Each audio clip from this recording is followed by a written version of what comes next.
जुलाई का महीना जो है जी। वो कैसा जाएगा, लोग इस वक्त बहुत सारी बातें सोच रहे हैं क्योंकि जिस तरह से माहौल चल रहा है उससे लेकर लोगों के मन में कई तरह की बातें हैं। जी। तो आज हम इसी के साथ शुरुआत कर रहे हैं। बात कर लेते हैं मकर राशि के बारे में। तो मकर राशि के लिए जुलाई का महीना कैसा रहेगा, चाहे स्टूडेंट हो चाहे उनकी लव लाइफ हो, जी। तो कैसा रहेगा उनके लिए? जी, मकर राशि शनि की राशि है और शनि ने रिसेंटली ही बदलाव किया है मार्च के महीने में, और ये लंबे समय तक एक राशि में रहते हैं। तो यहाँ पर ये शनि जो अपनी मूल त्रिकोण राशि छोड़ चुके हैं, अब ये द्वादश भाव यानी काल पुरुष की कुंडली का द्वादश भाव है जहाँ पे ये प्लेस्ड है गुरु की राशि में। अगर हम आपके लिए सूर्य की बात करते हैं सबसे पहले, तो छठे भाव और आपके सातवें भाव को, यानी षष्टम हाउस सप्तम हाउस, ये दो भाव को इंडिकेट कर रहा है। मंगल आपके अष्टम भाव को ही इंडिकेट कर रहा है, बुध आपके सप्तम भाव को इंडिकेट कर रहा है। दो प्लेनेट हो गए आपके सप्तम भाव में, ध्यान रखिएगा। गुरु आपके छठे भाव को कर रहे हैं। अब यहाँ पर शनि को देखना ज्यादा जरूरी है कि शनि आपके लिए क्या रोल निभा रहे हैं।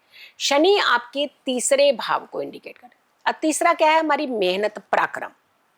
जब भी हम मेहनत करते हैं, कई बार तो पूरी दिन रात मेहनत करते हैं और कई बार हम फिर बैठ जाते हैं, आलसी बना देते हैं। हो गया काम, कर दिया काम, हम कितना काम करेंगे, यही से मतलब थॉट्स आपके खुद के डेवलप होना शुरू हो जाते हैं। तो शनि आपको लथार्जिक बनाने वाले हैं, सुस्त, ढीलापन लाएंगे अपने काम में, पराक्रम में ढीलापन लाएंगे। तो देखिए नुकसान होता है। काम कभी रुकता नहीं है और उसे रुकना भी नहीं चाहिए, किसी के कारण भी नहीं रुकता है। तो फिर आपके कारण कैसे काम रुक जाएगा? तो क्या दिक्कत होगी? आपको रुकना पड़ेगा।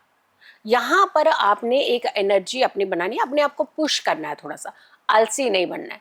जबकि ये महीना थोड़ा सा गर्मी का सुस्त महीना होता है कि ठीक है अब आज रहने देते हैं, आज गर्मी बड़ी है, आज बारिश ज्यादा हो गई, बरसात हो गई, यानी बहाने।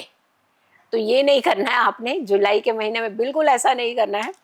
अपनी एनर्जी को खूब अच्छे से कंट्रोल रखिए, आगे बढ़ने का प्रयास करिए, क्योंकि आगे बढ़ेंगे तो आप तरक्की की तरफ चलेंगे। रुकेंगे तो सोचिए तरक्की वो कोसों दूर है आपसे। फिर अब हम राहु की बात कर लेते हैं, तो आपके दूसरे भाव में रहेंगे। धन भाव में राहु जो होता है वो दिक्कत करता है, आपके पैसे के लेन देन में दिक्कत करता है। हो सकता है आपको कुछ पैसा मिलने वाला हो, नहीं मिल रहा हो, लेकिन इससे आप अपनी एनर्जी को खराब मत करिएगा। अगर जुलाई में नहीं मिलेगा तो अगस्त में मिल जाएगा। तो इसमें रिलेशंस और एनर्जी दोनों चीज़ों को बचा करके रखिएगा। केतु आपके 9th भाव में चलेंगे और केतु आपके अष्टम भाव में चलेंगे। अष्टम भाव का केतु जो होता है ये अच्छा है, ये आपको डीप रिसर्चर बनाता है। अच्छे अच्छे जो एक कहते हैं ना प्लानिंग, गुप्त प्लानिंग, ये करिए आप इस समय जुलाई के महीने में, ऐसे काम करिएगा। स्टूडेंट्स जो बड़े अच्छे रिसर्चर बनना चाहते हैं, बड़े लेवल के रिसर्चर बनना चाहते हैं, बड़े लेवल के साइंटिस्ट की तरफ अपने कदम बढ़ाना चाहते हैं, तो यहाँ से इनका जो जर्नी है इन्हें जुलाई के महीने में शुरू कर देनी चाहिए। और हिडन एक्टिविटीज जो होती हैं, चाहे पॉजिटिव भी होती है नेगेटिव भी होती है, तो नेगेटिव की तरफ नहीं जाना चाहिए और पॉजिटिव की तरफ ही जाना चाहिए। हर रात के अंधेरे में कोशिश करिएगा कि आपको समय पर थोड़ा सा घर आना पड़ेगा, इस राशि को स्पेशली। जितना डार्क में ये बाहर रहेंगे, जैसे मतलब 11 बज रहे हैं, 12 बज रहे हैं, 1 बजे तक आप घूम रहे हैं, तो एक विराम लगाना पड़ेगा अपनी एक्टिविटीज के ऊपर।